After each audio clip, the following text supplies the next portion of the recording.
Sir, आज हम लोग डिस्कस करने जा रहे हैं सीए फाउंडेशन का प्लानर कैसे होना चाहिए आपके अटेम्प्ट का। जो भी बच्चे सीए फाउंडेशन को प्रिपेयर करने जा रहे हैं और आप अपकमिंग अटेम्प्ट में अपना एग्जाम दे रहे हैं, अगर आपको जेन्युइनली एग्जाम पास करनी है, स्पेशली जब 10, 15 या 20% रिजल्ट आ रहा है, आप अगर सिस्टमैटिक वे में गए तो आपका काम होगा। मैक्सिमम बच्चे गलती क्या करते हैं, प्लीज सुनिए। जनरली हमारी मिस्टेक्स क्या होती है, पहले हम मिस्टेक्स पे बात करते हैं। हमारा पहला मिस्टेक होता है कि क्लासेस कंप्लीट नहीं करना या क्लासेस ही नहीं करना। कई बच्चों को ऐसा लगता है कि यार मैं क्लासेस करे बगैर भी कर लूंगा। इकोनॉमिक्स मैंने 12th में भी किया है, मैथ्स मोटे मोटे तौर पे वही है, सिर्फ लॉ ही तो नया पढ़ना है, वो तो मैं कहीं से भी रिविजन देख लूंगा। गलत, एब्सोल्युटली रॉन्ग अप्रोच। कोई भी क्लास आपको वो चीज को शॉर्ट करके दे रही है जो आपको बहुत लॉन्ग कर रहा है। दूसरा मेजर इशू है आपका बैकअप रह जाना या बैकलॉग रह जाना, जिसको मैं कहता हूं। आप में से कई बच्चे ऐसे हैं जिन्होंने किसी भी रीजन की वजह से कोई ना कोई क्लास कहीं ना कहीं मिस की है। अब इस वजह से आपका कोई बैकलॉग है, और अगर आप ध्यान से देखेंगे तो वो बैकलॉग ही आप कंप्लीट नहीं कर पा रहे। क्लास तो लगा ली, बैकलॉग ही कंप्लीट नहीं कर पा रहे। तीसरा है कंटिन्यूटी। आप में से कई बच्चे ना सिलेक्टिव हो चुके हैं। सिलेक्टिव मतलब क्या, मैं इस क्लास में आऊंगा और इस क्लास में नहीं आऊंगा, ये क्लास मेरे को मजा आ रही है तो मैं यहाँ रुकूंगा, ये मजा नहीं आ रही तो मैं यहाँ नहीं रुकूंगा।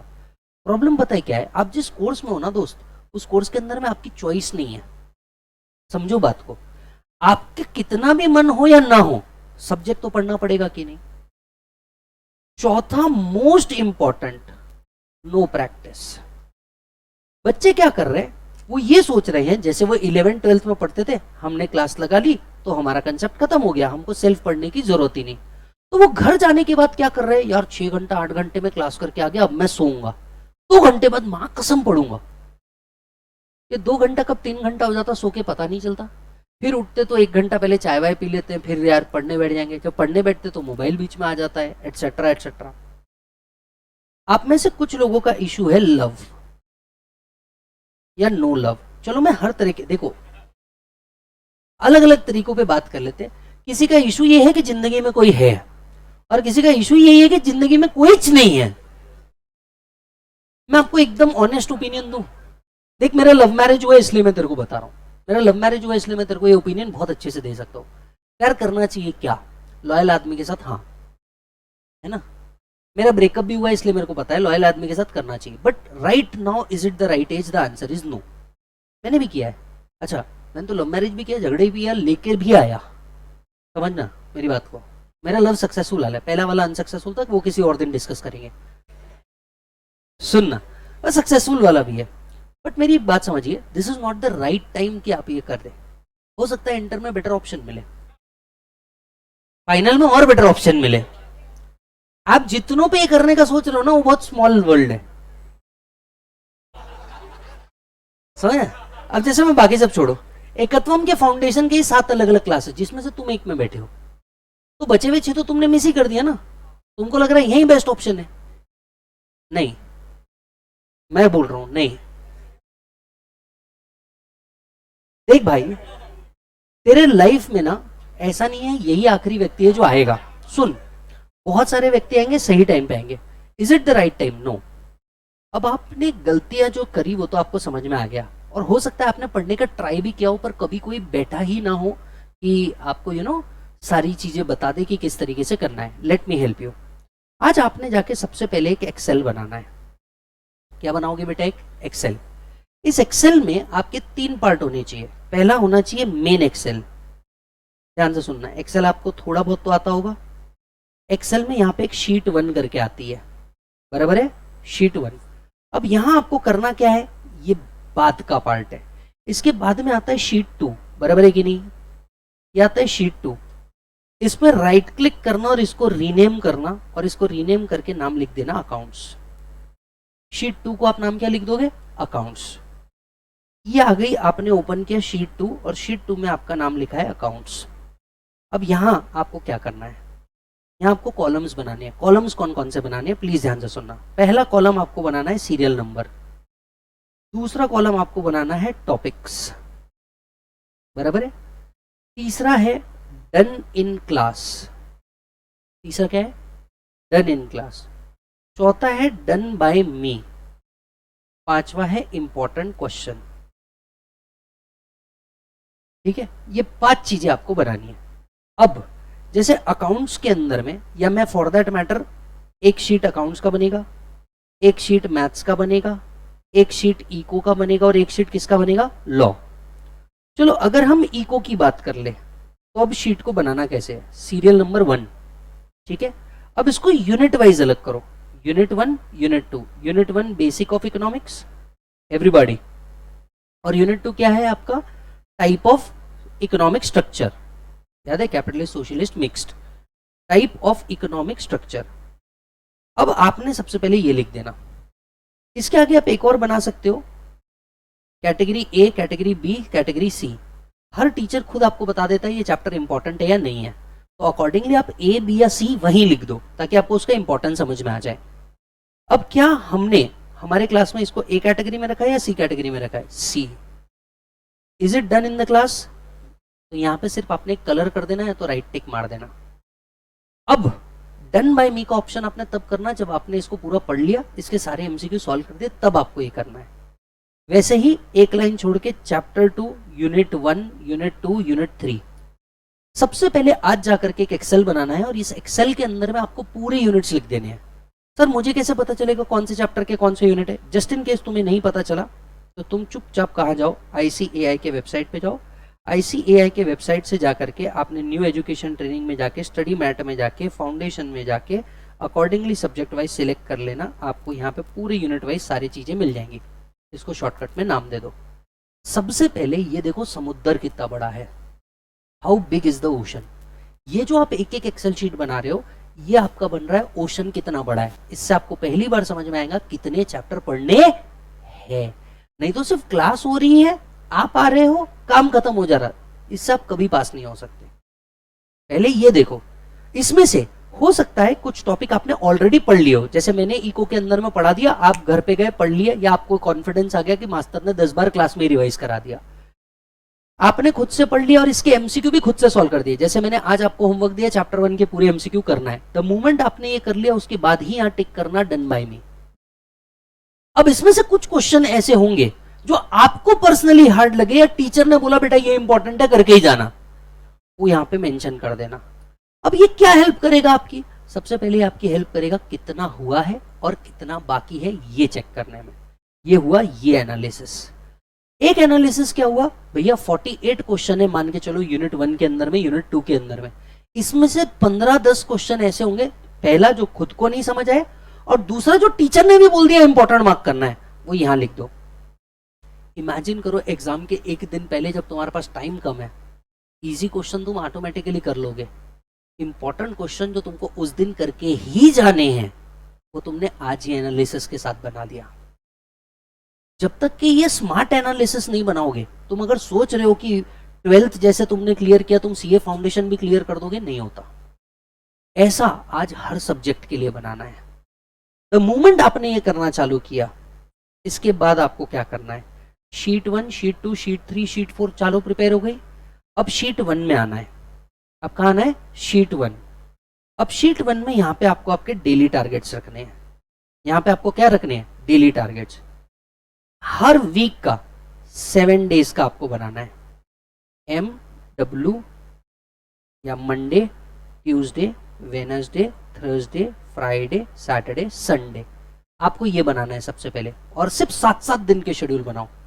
जब एवरेस्ट चढ़ा जाता है सीधा एवरेस्ट की चोटी पे नहीं पहुंच जाते, छोटे छोटे बेस कैंप बढ़ा के आगे बढ़ते हैं। तो आपको सिर्फ 7 दिन का शेड्यूल आगे का बनाना है। अब यहां से आपको क्या करना है, सबसे पहले आपकी क्लासेस कितने बजे से कितने बजे तक रहती, सब बताओ कितने बजे से कितने बजे तक क्लासेस है?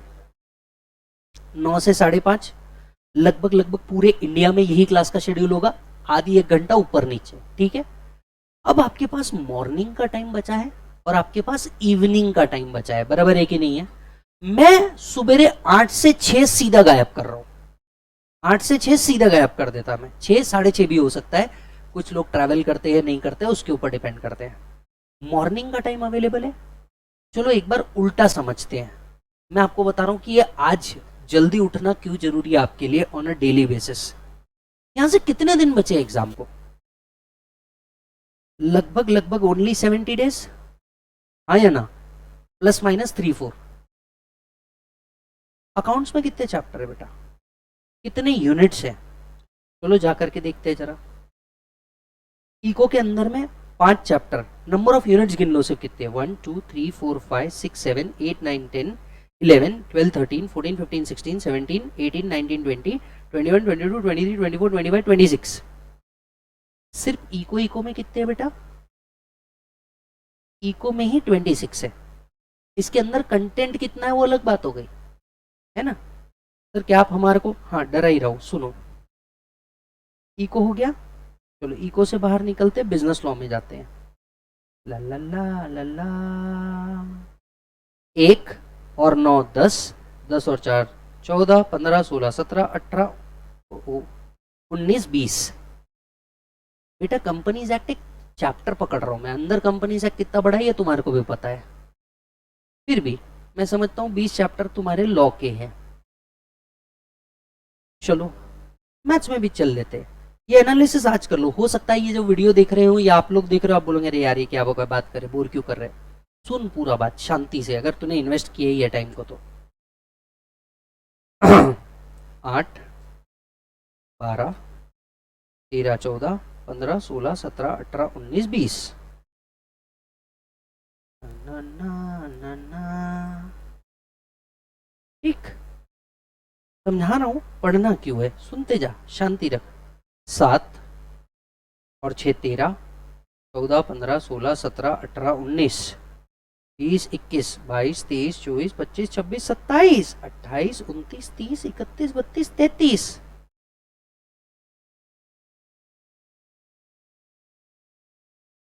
6 और 3 9, 6 और 3 9।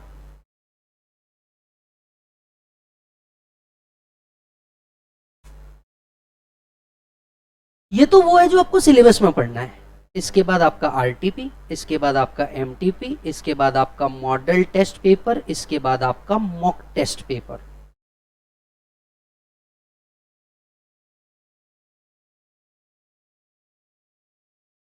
ओह सॉरी, पास्ट पेपर।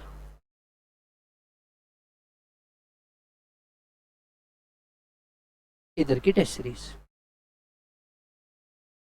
चलो मैं एक बार का ही कार्ड भी देता हूं। 100 टॉपिक पढ़ने हैं 70 डेज में, तो जितने तुम लोग हवा में घूम रहे हो ना, या नए नए प्यार में पड़ रहे हो, या वो बहुत पर्सन अट्रैक्ट कर रहा है, आ जिस दिन रिजल्ट आया ना, उस दिन सारी अकड़ एक साथ निकल जाएगी। क्योंकि जो तुम्हें नहीं समझ में आ रहा है वो ये है, 100 टॉपिक है, इसमें से एक टॉपिक है कंपनीज एक्ट। अबे 70 दिन में 100 टॉपिक पढ़ने हैं, तुम्हारे पास एक पूरा दिन भी नहीं है एक चैप्टर के लिए। इमेजिन एक दिन में कंपनीज एक्ट खत्म करना है।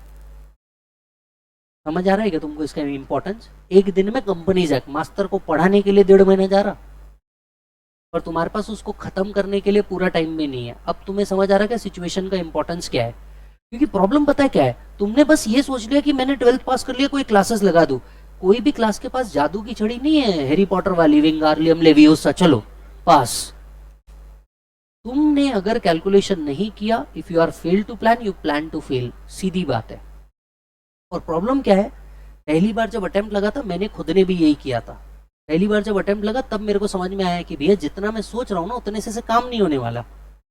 पूरे देश में 1 लाख बच्चा जब एग्जाम दे रहा है, सिर्फ 15,000 बच्चा पास हो रहा है। अगर तुम्हें नहीं समझ में आ रहा तो तुम एक क्लास में बैठे हो, लेट से सिर्फ पुणे के, ऐसे पुणे में 20 क्लासेस है, सॉरी, तुम एक क्लास में बैठे हो पुणे सिटी के, इन टोटल 23 क्लास है, मोर देन दैट। तुम एक क्लास में बैठे हो पुणे डिस्ट्रिक्ट के, ओ तुम एक क्लास में बैठे हो पूरे महाराष्ट्र के, ओ तुम एक क्लास में बैठे हो पूरे वेस्टर्न रीजन के, ओ तुम एक क्लास में बैठे हो पूरे इंडिया के। 1 लाख बच्चा एग्जाम देगा, 15,000 बच्चा पास होगा, ये चीज फिक्स है। अपने आप को हवा में समझना बंद करो। जिस दिन रिजल्ट आएगा ना उस दिन पूरी अकड़ एक बार में निकल जाएगी। तुम जिस एग्जाम को दे रहे हो ये एक नेशनल लेवल एग्जाम है और ऑल इंडिया लेवल एग्जाम है। तुम एक देश के, एक स्टेट के, एक डिस्ट्रिक्ट के, एक सिटी के, एक क्लास में 300 बच्चों के बीच में बैठे हुए हो। 15,000 रिजल्ट फिक्स है। ये तेरे को डिसाइड करना उस 15,000 में तेरे को जगह किधर बनानी है। ये फिक्स समझ ले बेटा, पहले ये पूरा गेम समझ ले, गेम कितना बड़ा है। और तुम इंडिया की टफेस्ट लेवल ऑफ एग्जामिनेशन दे रहे हो। सर बहुत प्रेशर आ रहा, आना ही चाहिए। बहुत प्रेशर आ नहीं रहा, आना ही चाहिए। तू जो एग्जाम दे रहा है वो बच्चों का खेल होता तो जितने लोग बीकॉम कर रहे हैं उतने लोग तुम भी होते। समझ आ रहा है बात? इसमें से तुमको खुद को पता है तुम्हारी किधर किधर लगी है। समझ आ रहा है बात? अब ध्यान से सुनो, ये जो कैलकुलेशन है 70 दिन, इसका भी थोड़ा पॉइंट समझ लो। ये 70 दिन में बीच में न्यू ईयर नहीं आ रहा। इस 70 दिनों में किसी की शादी बीच में नहीं आ रही। इस 70 दिनों में पुराना रोज मन लगेगा पढ़ने के लिए। इस 70 दिनों के अंदर में बीकॉम की एग्जाम भी नहीं आ रही। हाँ नहीं नहीं, मैं तो बता रहा हूं क्या क्या नहीं हो रहा है। इस 70 दिनों के अंदर में कोई नया इवेंट नहीं आएगा। हाँ हाँ, ये 70 दिन तो मेरे पास पूरे अवेलेबल है। चलिए जरा थोड़ा सा कैलकुलेशन में और आपको दड़ा देता हूं। अगर तुम रोज 6 घंटे भी सोने की बात कर रहे हो अगले 70 दिन, तो तुम्हारा स्लीप पीरियड ही 7 6 420 आवर्स का है। 24 आवर्स के हिसाब से अगर डिवाइड किया जाए तो कितने दिन होते? चेक कर लो। 1 पॉइंट, अब कितने आवर्स हो गए? 420 आवर्स, तो कितने दिन हो गए? लगभग लगभग 17 दिन तो सिर्फ सोने में जा रहे हैं तुम्हारे। लगभग लगभग 17 दिन जो तुम सोच रहे हो ना 70 दिन, तो 70 डेज में से बीकॉम वाले भी माइनस कर दो। न्यू ईयर में पार्टी करनी पड़ेगी वो भी माइनस कर दो। जो पीरियड स्लीप का है वो भी माइनस कर दो। ट्रैवलिंग का पीरियड भी माइनस कर दो। वो वाइवा वाइवा खेलना है वो भी माइनस कर दो। और जितने दिन क्लासेस चलेगी उतना टाइम भी तो तुम एक्चुअल पढ़ नहीं रहे हो वो भी माइनस कर दो। हाँ, बीमार कोई नहीं पड़ेगा है, सवाल ही नहीं उठता, कोई बीमार नहीं पड़ सकता। How dare he. हाँ, घर में कोई प्रॉब्लम नहीं आएंगी, सामने वाली कलेश ही नहीं करेंगी। जो तुम्हें नहीं समझ रहा है, तुम्हारे पास इफेक्टिव डे 70 भी नहीं है। समझ रहा है क्या तुमको? तुमको लग रहा है जनवरी में है। अबे झंडू, अपन नवंबर के मिड में पहुंच गए। देखते देखते तो साल खत्म हो जाएगा। जिनका अटेम्प्ट मई है ना, आपके पास भी कोई एक्स्ट्रा टाइम नहीं बचा है। बात समझना, ये समझ लेना, तुम्हारे पास इफेक्टिव 70 डेज भी नहीं है, क्योंकि ये बीच में आने वाली चीजें हैं। अभी तो बेटा सिलेबस में और टाइम, एक्स्ट्रा टाइम क्लास का जो चलेगा वो भी आना बाकी है, क्योंकि ऑब्वियसली बात है ये होगा ही। तुम्हारे को अब डेप्थ समझ आया क्या है? ये डेप्थ है। सर तो मैंने क्या करना चाहिए? ईमानदारी से आज पहले एक्सेल बनाओ, और अब जो शेड्यूल बोल रहा हूँ वो चुपचाप फॉलो करो, क्योंकि जो फॉलो करेगा उसका काम हो जाएगा। लॉजिकली तुम्हें 5:30 बजे उठना चाहिए। 5:30 बजे उठना चाहिए, वेकअप, और लगभग लगभग 6 से 8 का 1-2 घंटे का शेड्यूल होना चाहिए। सर ये 2 घंटे के अंदर में मैंने क्या करना चाहिए? रिवाइज। रिवाइज कितना? Full class. मतलब क्या है? एक दिन पहले जो हुआ, फॉर एग्जाम्पल आज जितना भी पढ़ाया, लगभग आधी घंटा हर एक सब्जेक्ट का बहुत हो जाएगा। जैसे आज इको में मैंने जितना भी पढ़ाया, आराम से कल आधी घंटे में रिवाइज कर लोगे। हर सब्जेक्ट को आधी घंटा या उससे कम तुमको एलोकेट करना है, पर जो एक दिन पहले हुआ उसको आज ही रिविजन करके खत्म करना है। तो 6 से 8 तुम्हारा डेली रिविजन होना चाहिए। इसका फायदा क्या होगा? पहले जितना सिलेबस हो गया वो छोड़ दो, एटलीस्ट आज से इसको पकड़ लोगे। समझ में आया बात? सपोज अगर तुमको लगता है कि नहीं तुमने रिवीजन कर लिया है, रिवीजन की कोई जरूरत नहीं, तो इस पीरियड को यूज करो काहे के लिए? होमवर्क। इस पीरियड को काहे के लिए यूज करो? होमवर्क। बराबर है? या तो एक और काम कर सकते हो, अल्टरनेटिव डे फॉलो करो। जैसे आप यहां पे लिखो 6 to 8, एक दिन रिवीजन, एक दिन होमवर्क, एक दिन रिवीजन, एक दिन homework, revision, homework, revision plus homework. अब जैसे रोज अगर होमवर्क होगा तो ये जो रिवीजन वाला पार्ट है ये तुम्हें कब डाल देना चाहिए? संडे। समझ में आ रही बात? That has to be adjusted on a week to week basis, इसीलिए आपने शेड्यूल सिर्फ एक वीक का बनाया है। दूसरी बात, आपका मैं पकड़ करके चल रहा हूं 9 बजे से लेके 5:30 बजे तक क्लास, नेक्स्ट शेड्यूल आपको 6 से बनाना चाहिए 7:30 बजे तक। 6 से 7:30 का टाइम होना चाहिए। इन शॉर्ट, जो लोग लेट पहुंच रहे होंगे 6:30, वो 6:30 से 8 बना लेंगे, डिपेंडिंग अपॉन आपको 1.5 घंटे का एक स्लॉट बनाना है। गेम ओवर, अपने टाइम के हिसाब से प्लस माइनस कर लेना। ये 1.5 घंटे के हिसाब से आपको हर दिन 2 सब्जेक्ट पढ़ने हैं। एक ये पढ़ा आपने 7:30 बजे तक, और 1 घंटे का खाने का ब्रेक लेके 8:30 से लेकर के 10:30 का एक स्लॉट होना चाहिए। अब जैसे यहां पे तुमने फॉलो किया लॉ और मैथ्स, अगले दिन यहां पे होना चाहिए इको एंड अकाउंट्स। एक दिन में सब कुछ पढ़ के नहीं होगा, पर आप उसे अगर 2 पैकेट में तोड़ दो तो आपका काम थोड़ा आसान हो जाएगा। अब यहां पे आपने ईमानदारी से 1.5 घंटा किसको दिया? लॉ, और यहां 2 घंटा ईमानदारी से बड़े सब्जेक्ट को दिया, दैट इज मैथ्स। समझ में आया? तो मंडे वेडनेसडे फ्राइडे आपका सब्जेक्ट होगा लॉ प्लस मैथ्स, और टीटीएस में आपका सब्जेक्ट होगा इको प्लस अकाउंट्स। ये यहां इस तरीके से 2-2 दिन में चलता रहेगा, और ईमानदारी से 1.5 घंटा जहां खत्म हुआ वो सब्जेक्ट को छोड़ देना, बिकॉज तुम्हारे पास टाइम एक मेजर कॉन्स्ट्रेन है। अब ये 1.5 घंटे को कैसे यूटिलाइज करना है, that is the most important thing. बराबर है? That is the most important thing कि 1.5 घंटे में भी मेरे को क्या करना है, क्योंकि अगर ये सही हुआ तो तुम्हारा काम होगा।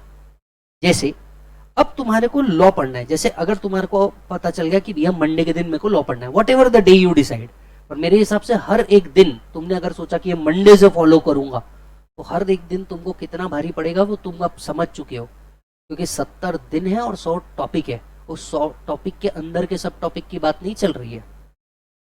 समझ आ रही है बात? तो अब तुमको क्या करना चाहिए, जैसे कल तुम डिसाइड करते हो what ever the day is, may be Saturday और व्हाट, सैटरडे के दिन तुमको क्या करना है, सैटरडे के दिन तुमको इको और अकाउंट्स उठाना है। अब इसको थोड़ा स्मार्ट काम करना है। कैसे? यूनिट 1 यूनिट 2 तुम्हारा हो चुका है, अज्यूम करो माइक्रो का, तो तुमको क्या करना है, 1.5 घंटा है, तुमको आधी घंटे में पूरा चैप्टर को खत्म करना है। क्या ये हो सकता है? बड़े आराम से आधी घंटे में तुम्हें खत्म करना है मोटे मोटे सारी चीजें। तो बचा हुआ जो 1 घंटा है वो तुमको एक्चुअल लेजिट एमसीक्यू प्रैक्टिस करनी है, क्योंकि पास ना तुम कंसेप्ट से तो होगे ही होगे, problem solving is most important. यहां पे जैसे ही तुम्हारा लॉ आएगा, लॉ के लिए अगेन हमने 1.5 आवर दिया है, मेक श्योर करो 30 मिनट्स टू 45 मिनट्स में पूरा वो यूनिट या पूरा वो कंसेप्ट फटाफट रीड करके खत्म करो। अगले 1 घंटा राइटिंग प्रैक्टिस करो। जैसे दर्शन सर तुम्हारे को डेफिनेटली राइटिंग प्रैक्टिस पूरी करवा देते हैं, पर कुछ जो टॉपिक है जिनकी राइटिंग प्रैक्टिस नहीं हुई है, आपको वो उठा करके उसका क्वेश्चन और एक्चुअल सॉल्विंग करके देखनी है कि भाई क्वेश्चन कैसे आता है और उसका सॉल्विंग क्या है। सिर्फ लॉ पढ़ के समझ लेना आप एग्जाम पास नहीं कर सकते, आज अपने रिजल्ट को फेल मान के चल लो। पर अगर तुमने डेली के 1 से 1.5 घंटा, और देखो जब राइटिंग प्रैक्टिस पहली बार करोगे ना तो तुम्हारे को समझ में आएगी डिफिकल्टी कहाँ है। Let me give an example, a contract with minor is void, हम सब जानते हैं, लिखो 4 मार्क के लिए। अब बताओ तुम करोगे क्या? ये हम सबको पता है contract with minor is void, पर 4 मार्क के लिए अगर लिखना है ना तो यू मस्ट नो कि उसके अंदर में लिखना क्या है। Let me give an example, सबसे पहले आपको बताना पड़ेगा 2H के हिसाब से कॉन्ट्रैक्ट क्या है। सेकंड आपको बताना पड़ेगा who can be party to contract, who can not be party to contract. Third point हमें बताना पड़ेगा कि भैया since contract is with minor it is a void contract. चौथा पॉइंट हो सकता है अगर इस पॉइंट के कोई एक्सेप्शन है तो वो भी लिखने पड़ेंगे, तो जाके तुम 4 मार्क एक्सपेक्ट कर सकते हो। तुम अगर सोचो contract with minor is void लिख के आ जाऊंगा, 4 मार्क के लिए 1 लाइन लिख के आएगा ना, पहली फुर्सत में इंस्टीट्यूट तेरे को बाहर करेंगे, इंस्टीट्यूट बोलेंगे भैया इस आदमी की लायक ही नहीं है एग्जाम पास होने की। आप जितने भी बच्चे आ रहे हैं ना, सिर्फ उनसे ये पूछिए एग्जाम में टाइम पूरा पड़ता क्या? नहीं पड़ता। 2 पूरा पेपर आपको आता होगा पर आप पूरा पेपर नहीं कंप्लीट कर पाओगे। क्यों? क्योंकि आंसर पता है, हाथों को नहीं पता कितने स्पीड में लिखना है। आपने जब पहली बार 11th का पेपर दिया था अकाउंट्स का, याद है कि क्या हुआ था? आपने 11th का अकाउंट्स का पेपर सॉल्व करने से पहले हर उस चैप्टर के इतने सारे क्वेश्चन सॉल्व किए थे कि आपको पता चल गया था इसको इधर डेबिट करते और इसको इधर क्रेडिट करते। लॉजिक पता था कि क्यों डेबिट करते क्रेडिट करते, आपको लेन देन ही नहीं था लॉजिक से। आपको सिर्फ एक चीज पता थी, डेबिट किधर करते और क्रेडिट किधर करते, आपको कोई लेन देन नहीं था। अब वो क्यों हो रहा था आपको पता है? याद करके देखो, पेपर आने से पहले तुम फॉर्मेट ड्रॉ कर चुके थे 11th में, याद आ रहा है क्या? क्योंकि तुम्हें पता था क्वेश्चन क्या आएगा, तुम्हें पता था किधर डेबिट करना किधर क्रेडिट करना, यानी तुम्हारा दिमाग और तुम्हारा हाथ एक स्पीड में चल रहा था। आज प्रॉब्लम क्या है? Contract with minor is word, तुम्हारा दिमाग ने 1 मिनट में जवाब निकाल दिया, तुम्हारे हाथों को पता ही नहीं है उस 4 मार्क के क्वेश्चन को कितना पेज लिखते, कितने देर में लिखते और क्या क्या लिखते। तो तुम बिल्कुल एक्सपेक्ट नहीं कर सकते कि तुम्हारा पास का रिजल्ट आएगा unless and until you do a writing practice. This is a very simple game now. Are you getting the point? और एक बात समझना बेटा, पहला अटेम्प्ट हमेशा गोल्डन अटेम्प्ट होता है। पूछो क्यों? पहले अटेम्प्ट में तुमको जितना चांस मिला उतना तुम्हारे को सेकंड में मिलने ही नहीं वाला। कैसे? अज्यूम करो तुमने जनवरी का अटेम्प्ट दे दिया, बराबर है? जनवरी का रिजल्ट कब तक क्या आएगा? फर्स्ट वीक ऑफ मार्च या second week of March, everybody. अब जब तक के रिजल्ट नहीं आ जाता तुम डायलामा में हो, मैं पास हूं या फेल हूं। बहुत लोगों को तो पेपर देते ही समझ में आ जाता, पर बहुत लोगों का लफड़ा रहता कि मैं लिख के तो सब आया हूं, फंसूंगा तो फंसूंगा सिर्फ एग्रीगेट में। अब मिड ऑफ मार्च तक के तुम यही डिसीजन में रहते कि पढ़ना है या नहीं पढ़ना है। सपोज मिड ऑफ मार्च में तुम्हारा रिजल्ट आया फेल, तो तुम्हारे पास बचे हुए नंबर ऑफ डेज पहले अटेम्प्ट से बिल्कुल कम है। सोचो जिनका परसों रिजल्ट आया होगा और जनवरी अटेम्प्ट है, उनके पास सिर्फ 60 दिन बचे। सितंबर से जनवरी का टाइम नहीं है, के पास सिर्फ नवंबर से जनवरी का टाइम है। तो फर्स्ट अटेम्प्ट में तुमको जितना चांस मिल रहा है ये तुमको कभी नहीं मिलने वाला, ये बात याद रखो। इसीलिए आज मेहनत करो। दूसरी बात, मेरा ऐसा कहना है कि अगर रोज 1 घंटा एक्स्ट्रा और दे सकते हो, जो तुम ऑटोमेटिकली दे सकते हो क्योंकि 12 बजे तक तुमको नींद तो आती नहीं, ईमानदारी से 10:30 बजे से लेकर के 11:30 बजे तक का 1 घंटा और निकाल दो आज ही। मेरे भैया कहते हैं if a horse in a race is just 1 second ahead of others, he can win a million और लूज अ मिलियन। इमेजिन करो एक घोड़े की रेस, दूसरे घोड़े से सिर्फ आपको 1 मिनट आगे रहना है। आप लाखों जीत सकते हैं या लाखों हार भी सकते हैं। अगर ये 1 घंटा एक्स्ट्रा तुम स्पेयर कर सकते हो खुद के ड्रीम्स के लिए, तो ये 1 घंटे में तुम क्या कर सकते हो पता है? ये 1 घंटे में तुम कोई और टॉपिक जो तुमने ऑलरेडी कंप्लीट करा है उसका बैकलॉग फटाफट कंप्लीट कर सकते हो। तो रात के अंदर में ये 1 घंटे में आप अपना बैकलॉग कंप्लीट करो, कोई वीडियो देखना बाकी है तो। क्योंकि रात में तुम जगते रहोगे, पढ़ने का मूड तो करेगा नहीं क्योंकि दिन भर एग्जॉस्ट हो चुके हो, और तुम लेक्चर आराम से देख सकते हो। तो 10:30 से 11:30 2 घंटे का लेक्चर है, तुम 1 घंटा देख लो, 1 घंटा तो खत्म करो। तुम सोच रहे होंगे किसी दिन हमें टाइम मिलेगा और मैं पूरा बैकलॉग खत्म करूंगा, ये नहीं होता बाबू। 1 घंटा तो 1 घंटा, पर वो 1 घंटा तो खत्म कर। एटलीस्ट तेरे माइंड में एग्जाम देने से पहले ये ना रहे कि मैंने ये तो पढ़ा ही नहीं है। तो वो बैकलॉग तेरा पूरा कंप्लीट कर। सपोज किसी का कोई बैकलॉग नहीं है, तो वो 1 घंटे में मैथ्स का फॉर्मूला बुक बना। मतलब क्या? देख, आप में से हो सकता है मेरे जैसे बहुत बच्चे हो जिनको मैथ्स डिफिकल्ट जाता हो सकता है, ठीक है।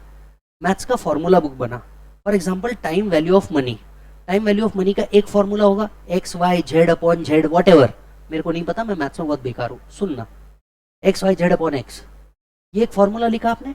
अब एक 100 पेज की रजिस्टर लेकर के यहाँ पे लिखो इफ एक्स इज मिसिंग तो प्रॉब्लम में क्या ढूंढना, वाई इज मिसिंग तो प्रॉब्लम में क्या ढूंढना, जेड इज मिसिंग तो प्रॉब्लम में क्या ढूंढना। ये फॉर्मूला कब लगाना और इसका कोई और फॉर्मूला है तो वो कब लगाना। इसके बाजू में लिख दो ना, Hindi English Marathi Karnataka what ever language तेरे को समझ में आ रहा है उसमें लिख दे, ये बुक तेरी बुक है। अब तू क्या कर पता है, रोज उस फॉर्मूला बुक को रिवाइज कर। मैथ्स में प्रॉब्लम पता है क्या है? मैथ्स का पेपर कितने घंटे का होता है? 2 ही घंटे का।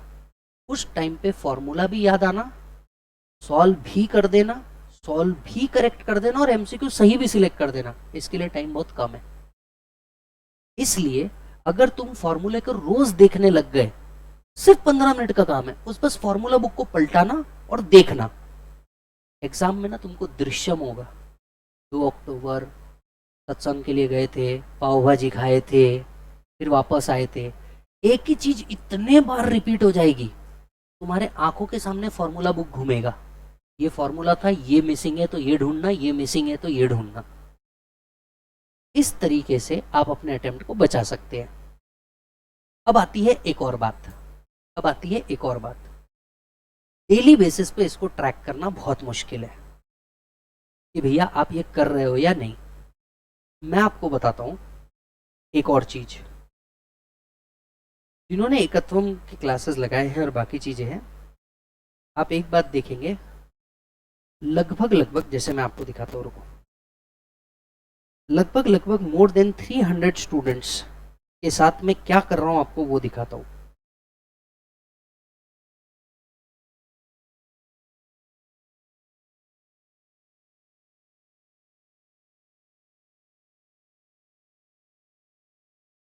2 मिनट रुकना, मैं आपको कुछ दिखा रहा हूं।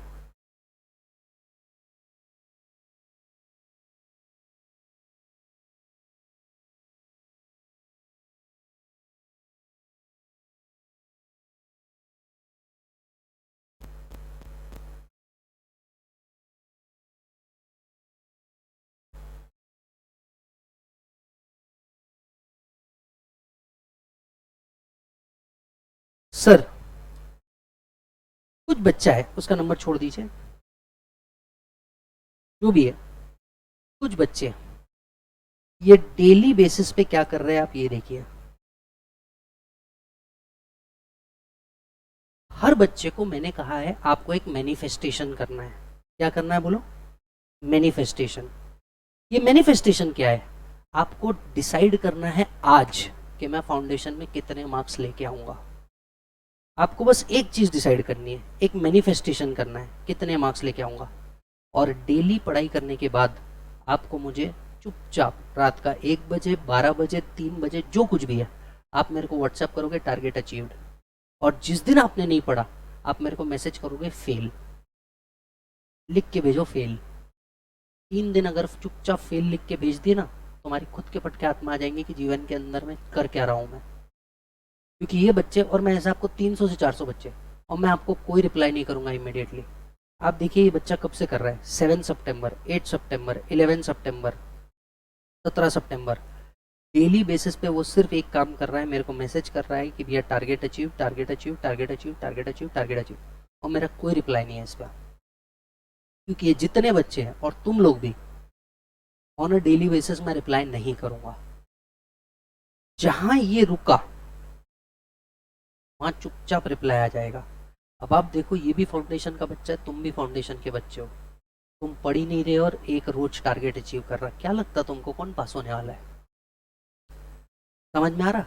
और ऐसे मोर देन 300 बच्चे हैं, रोज मेरे को सिर्फ मैसेज कर रहे हैं। मेरे को कोई और मैसेज मत करना ना, मेरे को आपसे चैट करने में कोई इंटरेस्ट है।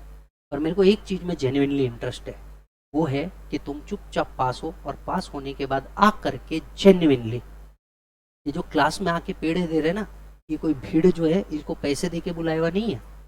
इनको कोई जरूरत नहीं है वापस आकर के मेरे से मिले। और ये सारे के सारे बच्चे मेरे साथ इंटर में भी रहेंगे, फाइनल में भी रहेंगे। क्यों? क्योंकि मैंने उनको वो टारगेट अचीव करके दिया जो उनको चाहिए। And that is the reason वो बच्चा मेरे को विजू भैया बोल के जा रहा है। ये टारगेट है। अगर आप में से कोई भी ये फॉलो करना चाहता है, मैं आपको नंबर शेयर करता हूँ, आप बिंदास करो। राइट? 2 चीजें याद रखना, टारगेट के अलावा कोई मैसेज मत करना, मैं बिल्कुल इंटरेस्टेड नहीं हूँ। हो सकता है आपको रिप्लाई भी ना आए। दूसरी चीज, हो सकता है 15 या 20 दिन में मेरा एक बार रिप्लाई आए।